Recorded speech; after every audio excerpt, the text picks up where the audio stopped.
Bonsoir à tous, ravi de vous retrouver en ce jeudi 13 novembre. Toute l'actualité près de chez vous, infos, reportages, météo, sport, culture, avec les premières remises de médailles à l'occasion de la fête nationale et en l'occurrence celle du travail. En conclusion d'une saison d'exception pour les sports monégasques, nous reviendrons ce soir sur la traditionnelle remise des prix de l'AS Monaco Omnisport. La suite des rencontres philosophiques de Monaco et une discussion autour du thème de la fidélité. L'une des intervenantes, l'auteure Alice Fernet, sera avec nous dans un instant. La deuxième édition du salon Joya, découverte de bijoux de tout temps, avec en duplex du One Monte Carlo, le lieu de ce rendez-vous d'excellence, la cofondatrice du salon, Delphine Pastores. Et pour débuter ce journal, cet événement attendu depuis maintenant 3 ans par les amoureux de la glace et de la glisse, la réouverture de la patinoire sur le port Hercule.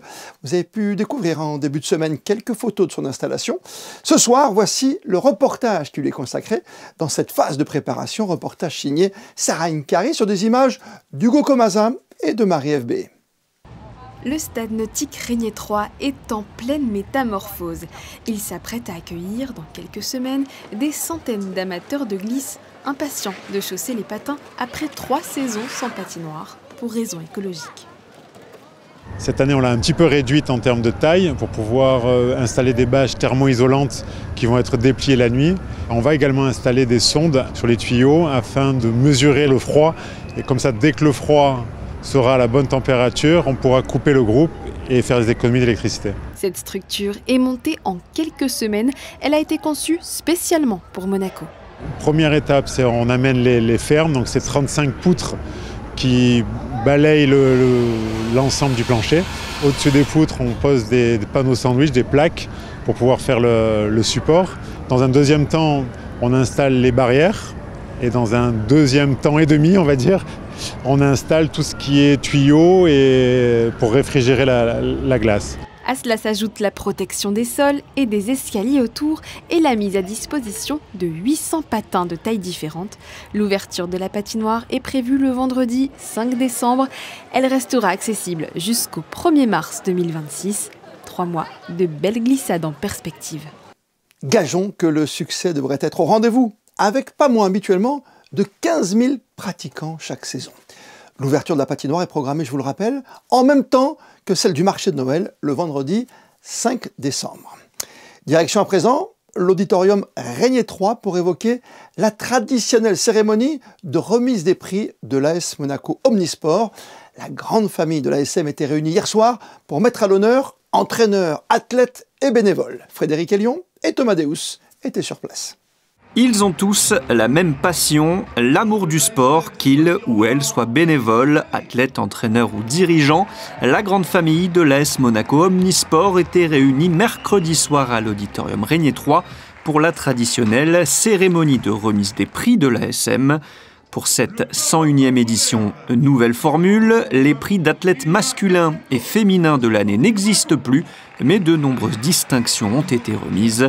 Un signe d'honneur, de vermeil, médaille de reconnaissance ou encore performance de l'année dans différentes catégories. On a investi énormément d'énergie et du temps pour se préparer pour les compétitions. Et d'obtenir de bels résultats, c'est la meilleure récompense. De partager ce moment avec mon coéquipier, c'est magnifique. Et en plus, ça a été une superbe saison pour toute l'équipe du pentathlon moderne, c'est ça? Tu peux nous en parler un petit peu? Oui, on a fait plusieurs championnats d'Europe, du monde, et on a gagné pas mal de places, des podiums. Ça fait un vrai honneur de représenter la principauté internationale. Nous avons fait une belle performance cette année. Nous avons été donc champions de France. Nous sommes au ranking, donc 20e au rang mondial. C'est un honneur toujours de participer à cette remise de prix sur Monaco et vraiment on est très fiers et très contents. Toujours un honneur de représenter Monaco, de représenter la France, puisqu'on est sous la Fédération française de danse et effectivement d'exercer notre art ensemble et de pouvoir représenter la principauté aussi, c'est un grand honneur. Et Monaco nous le rend bien. Des membres des 24 sections de l'ASM Omnisport se sont succédés sur scène pour récupérer leurs trophées et médailles. Filles, garçons, jeunes ou moins jeunes, preuve de l'excellente santé du sport en principauté. Et à moins d'une semaine de la fête nationale, les premières remises officielles de médailles, avec pour débuter celle du travail, remise ce matin par le ministre d'État Christophe Mirmand dans la grande salle de réception du musée océanographique. Ces médailles du travail récompensent la fidélité et l'engagement professionnel des bénéficiaires. Vous pouvez retrouver, quand vous le souhaitez, cette cérémonie en intégralité sur notre site et sur notre chaîne YouTube, où nous retransmettons, comme chaque année d'ailleurs, tous ces moments d'importance en cette grande période de festivité. La fidélité à un pays, un drapeau, un ami, à son mari ou à son épouse, c'est le thème choisi en ce mois de novembre par les responsables des rencontres philosophiques de Monaco, avec parmi les débatteurs d'un soir au Théâtre Princesse Grace, l'auteur Alice Fernet. Bonsoir à vous, madame. Bonsoir. Très intéressant ce débat au Théâtre Princesse Grace autour de la fidélité. On a bien dit fidélité, pas encore infidélité. Ça commence par quoi? Est-ce que tout de suite on est dans le religieux, dans l'union jusqu'à la fin de sa vie? C'est pas exactement comme ça que je vois les choses, non? Je crois que j'ai été invitée parce qu'il y a 25 ans, j'ai fait un livre dans lequel l'infidélité était centrale, mais je ne la traitais pas d'un point de vue moral ou moralisateur. Je le traitais comme quelque chose d'extrêmement réel et plus que comme une infidélité, comme un nouvel amour, voilà. Ouais, voilà. On rappelle aussi que votre autre nom, bien sûr, c'est Cécile Brossolet, que les gens vous connaissent avec la conversation amoureuse. Il y a eu l'intimité. Donc, vous êtes la personne idoine pour nous parler de ce rapport fidèle. Alors, cette fidélité, elle est entre les humains, bien sûr. Elle est aussi dans le domaine social, de l'entreprise, de la religion, des clans aussi. Ah bah, je pense que si on faisait une liste de toutes nos fidélités, elle serait très longue. La première étant sans doute à soi-même, à ses désirs, à ses appétits, à sa famille, à son pays, à une cause. J'ai écrit sur la fidélité à une cause pour les militants écologistes, par exemple. Donc oui, nous sommes des êtres de fidélité, mais d'infidélité aussi. Oui, vous avez écrit notamment sur Paul Watson, hein, on s'en souvient, qui était présent à Monaco il y a pas très longtemps. Dans le mot fidélité, je dis toujours que quand il y a infidélité, ça veut dire qu'on cesse d'aimer ou pas du tout? Ah non, justement, c'était mon idée. C'était même que si l'amour nous enfermait dans une fidélité, si l'amour pour quelqu'un et si la fidélité signifiait seulement l'exclusivité, c'était dangereux pour l'amour. Je pense que d'une certaine façon, l'ouverture, c'est-à-dire peut-être l'infidélité, en tout cas l'infidélité potentielle parce qu'on est bien vivant, c'est peut-être aussi une chance pour que l'amour dure. Oui, parce que vous dites très clairement que fidélité, attention, il ne faut pas que ça rime avec exclusivité. Il y a beaucoup de philosophes qui parlent aussi de ce miel qui colle à la cuillère. Hein. Oui, j'ai vu que Robert Maggiore a employé cette expression. C'est-à-dire qu'on s'aperçoit qu'il y a une connotation péjorative et morale dans le mot infidélité, que par exemple il n'y a pas dans le mot loyauté. Ouais. J'aime beaucoup le mot loyauté aussi. Et en effet, l'exclusivité est encore autre chose. Pour deux êtres qui se rencontrent et qui s'aiment longtemps, l'infidélité, c'est quelque chose qui est toujours très mal pris. Et quelque part, on dit toujours l'important, c'est d'aimer et de ne pas faire de mal aux autres. C'est un peu simpliste quand même. Je me souviens que dans la conversation amoureuse, j'avais idée que si on s'autorisait la liberté de l'infidélité, elle devait s'assortir du secret pour que l'autre, justement, ne souffre pas. Il faut avoir un peu d'infidélité pour pouvoir se construire un idéal quelque part? En fait, il y a toute la question, c'est pas forcément d'être concrètement infidèle, mais de pouvoir l'être. C'est vraiment la question de la liberté contre l'enfermement, le danger de l'autre, parce que c'est toujours à cause d'un tiers qu'un couple d'amis, d'amants sera infidèle tout d'un coup justement à cette réunion à deux. C'est tout d'un coup un tiers accède à quelque chose qui jusqu'alors ne l'incluait pas et ça peut être vécu comme une infidélité, mais on sait bien que tout le monde ne le vivrait pas comme une infidélité. Et il faut toujours associer quand même volonté et raison. Oui, mais nous ne sommes pas que des êtres de volonté et de raison. Nous sommes aussi des êtres de désir et de passion et c'est pas certain qu'on puisse toujours les retenir. et garder bien sûr ce secret pour longtemps, dans le cas d'un couple, vous l'avez dit, où c'est quand même cette petite voix de la conscience qui est là, dans la fidélité. Oui, mais moi je pense, j'ai souvenir d'une lecture d'un sociologue de l'amour qui s'appelait Francesco Alberoni, qui était quelqu'un d'assez original, je crois, qui remarquait qu'on peut aimer deux personnes en même temps, on peut aimer une personne et tomber amoureux d'une autre, et on ne peut pas tomber amoureux de deux personnes en même temps. Je trouve que c'est très juste. Mais donc, on sait bien si l'amour n'a pas cessé, qu'éventuellement, tomber amoureux de quelqu'un d'autre, c'est pas forcément la tromperie qu'on voudrait nous faire voir. Nous avons beaucoup apprécié en tout cas ce moment d'échange avec vous, et cette conversation, j'allais dire amoureuse entre guillemets, qui est le titre d'un de vos livres bien sûr.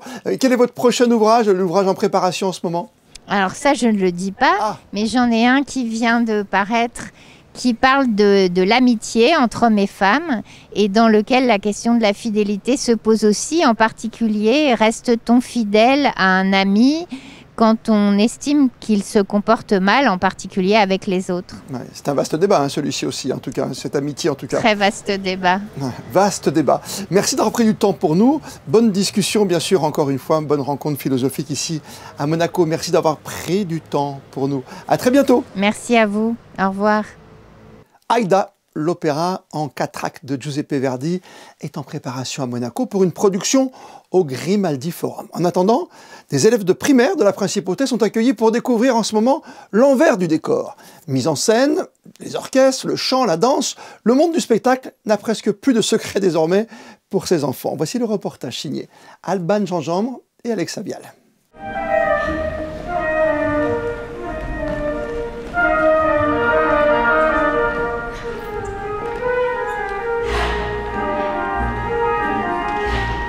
C'est l'histoire de deux princesses qui luttent pour l'amour d'un guerrier en pleine Égypte ancienne. Aïda, l'opéra en 4 actes de Giuseppe Verdi se produira sur la scène du Grimaldi Forum. Ici, les artistes sont en pleine répétition sous l'œil attentif de ce groupe d'élèves. Moi, j'ai bien aimé les danseurs, comment ils faisaient les mouvements. C'était c'était magnifique. J'ai adoré. Et Aïda, elle faisait trop bien le rôle. Moi, je croyais que il y avait un peu moins de monde. Mélange de théâtre, de musique et de danse, les jeunes se familiarisent avec cette culture opératique.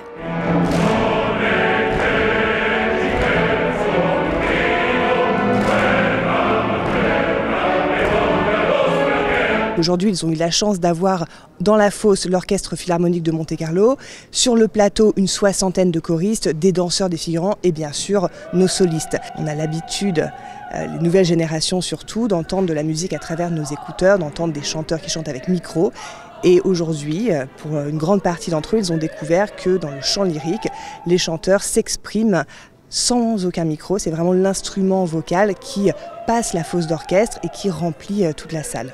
Moi, j'ai adoré les chansons et ils chantaient très bien, les chanteurs. Les danseurs, ils dansaient super bien. Et les chanteurs, ils chantaient super bien aussi.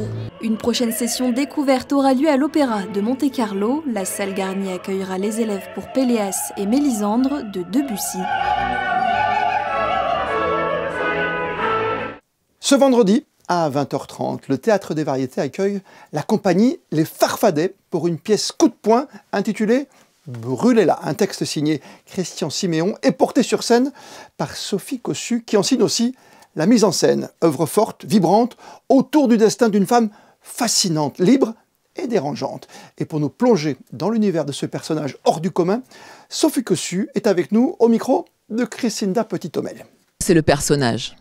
Qui est quand même un personnage assez extraordinaire, qui est Zelda Saïr Fitzgerald. Et je souligne Saïr parce qu'en effet, on l'a souvent associé à son mari, Francis Scott Fitzgerald, auteur du renommé Gatsby le Magnifique.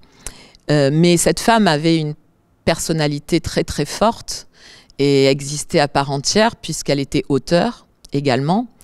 Et que ça n'avait pas échappé quand même à son mari, puisqu'il s'est quand même servi dans ses écrits pour écrire les siens. Cette femme-là, elle avait un sens de la liberté absolument inné, et qui était finalement en contraste avec son époque, Et elle n'a eu de cesse pendant toute sa vie que de se libérer de l'ombre de son mari, de l'ombre de son milieu familial et social, de l'ombre d'un milieu psychiatrique archaïque et qui était vraiment une vraie machine à broyer tous les tempéraments un petit peu hors cadre. Il y a quand même eu, on va dire, des erreurs de diagnostic chez cette femme, puisqu'on l'avait diagnostiquée schizophrène et que, en se penchant sur ses dossiers, pas mal d'années après, on s'est rendu compte qu'en fait, elle ne l'était pas, qu'elle était peut-être cyclotimique, mais sans trop.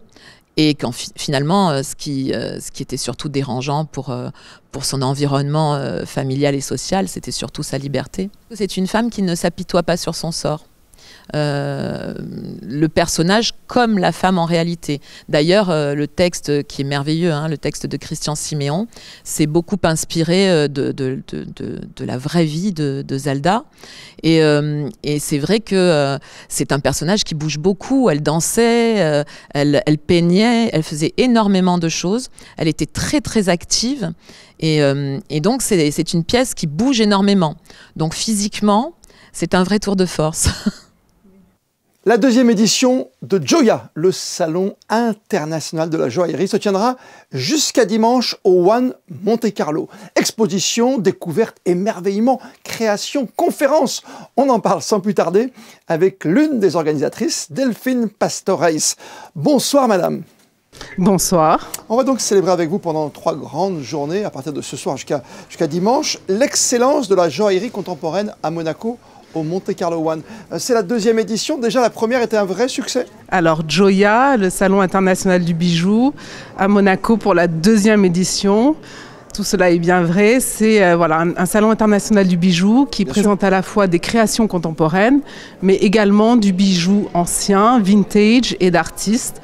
Donc voilà, on expose, on donne un espace à la création contemporaine et aussi aux antiquaires et galeristes du bijou. Le salon de Joya se différencie des autres salons de joaillerie puisque on a voulu quelque chose de très, avec mon associée Vanessa Margoski, quelque chose de curated comme on dit, où on va mettre le bijou dans un contexte à la fois culturel, historique et où on va apporter aussi une offre pédagogique, où on a par exemple des ateliers pour enfants qui sont organisés par le musée d'anthropologie de Monaco, mais également une exposition avec des bijoux préhistoriques.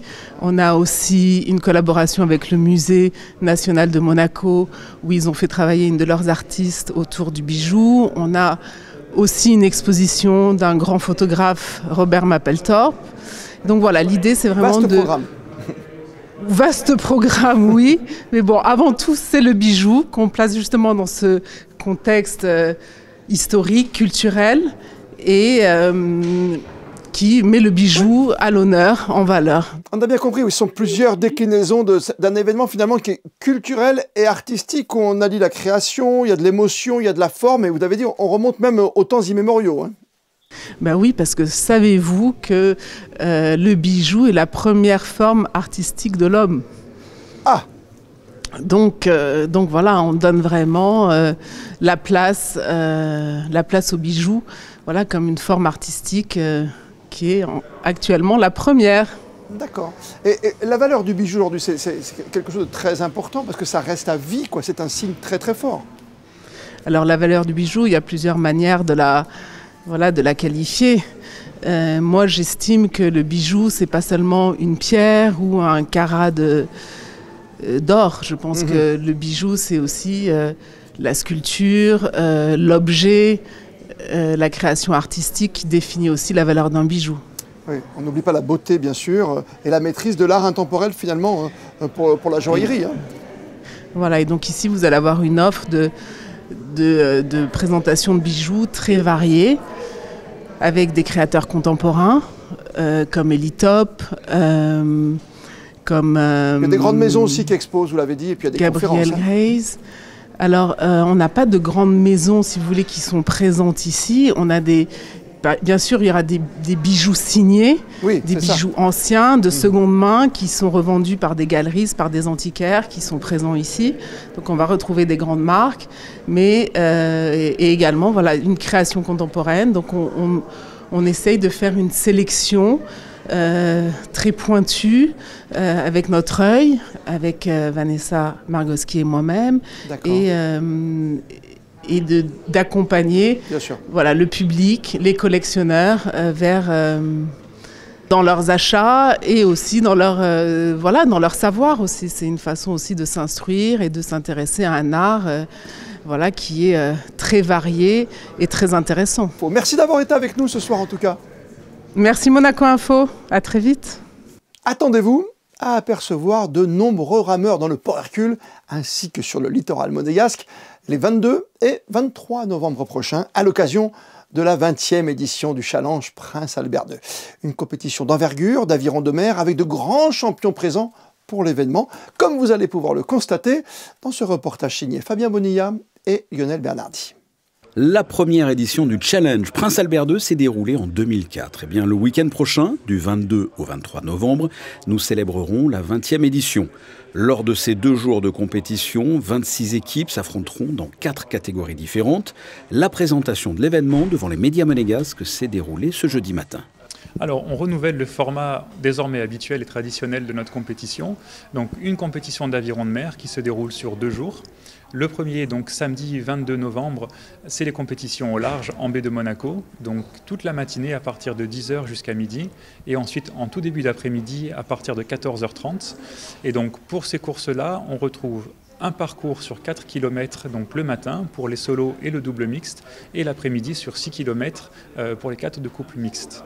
Le deuxième jour de course, le dimanche 23, on reste dans le port Hercule et donc là, c'est un format de course différent en match racing, c'est-à-dire des courses l'un contre l'autre, donc à 2 bateaux simultanément, à élimination directe, donc c'est assez facile à comprendre. Les 2 bateaux partent en même temps, celui qui franchit la ligne en premier a gagné, accède au niveau suivant.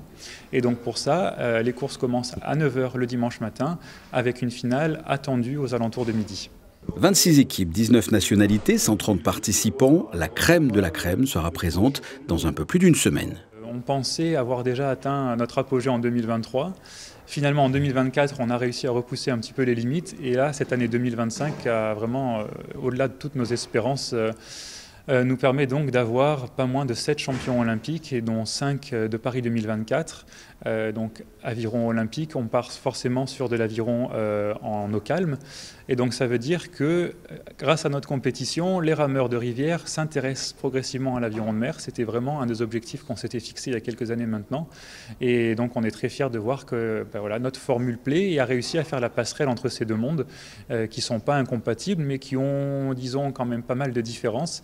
Et malgré tout, donc les rameurs de très très haut niveau, quand on est champion olympique, c'est qu'on est vraiment, on a atteint le Graal. Et malgré tout, il y a un intérêt pour ces gens à venir faire de l'aviron de mer. Ils viennent le faire chez nous, donc on en est ravis. Ce qui va offrir donc des compétitions d'une intensité exceptionnelle. Et à l'heure actuelle, moi, je serais incapable de vous faire un pronostic sur l'équipe qui va l'emporter. Eh bien, pour le savoir, il faudra se rendre du côté du port Hercule les 22 et 23 novembre. En plein cœur du 28e Monte Carlo Squash Classic, l'élite mondiale du squash féminin s'est retrouvée pour un moment de convivialité, un cocktail, avant de poursuivre la compétition aujourd'hui avec des finales, attention, programmées demain à partir de 19h au Stade Louis II. Et avant de découvrir vos prévisions météo pour les prochaines heures avec Chrisinda Petit-Homel, comme le veut la tradition, on termine votre journal par les instantanés du jour avec ce soir la remise des médailles aux sportifs de l'année au sein de l'AS Monaco Omnisport. Les photos sont signées Manuel Vitali. Demain, 19h, c'est Sarah Nkari qui sera à vos côtés pour vous présenter votre journal. D'ici là, passez toutes et tous une très belle soirée. Et plus que jamais, vous le savez, vous êtes bien sur Monaco Info.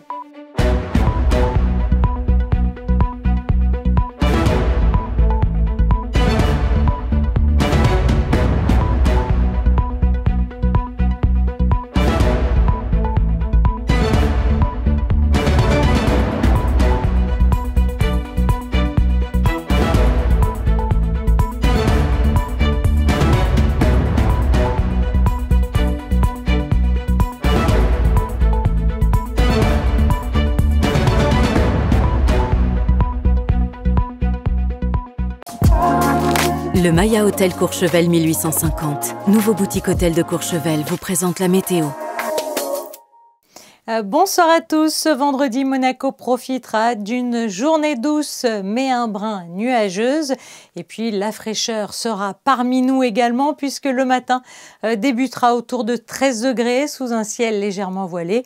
Les nuages s'épaissiront dans la journée mais aucune pluie n'est attendue. L'après-midi sera agréable avec 19 degrés affichés au mercure.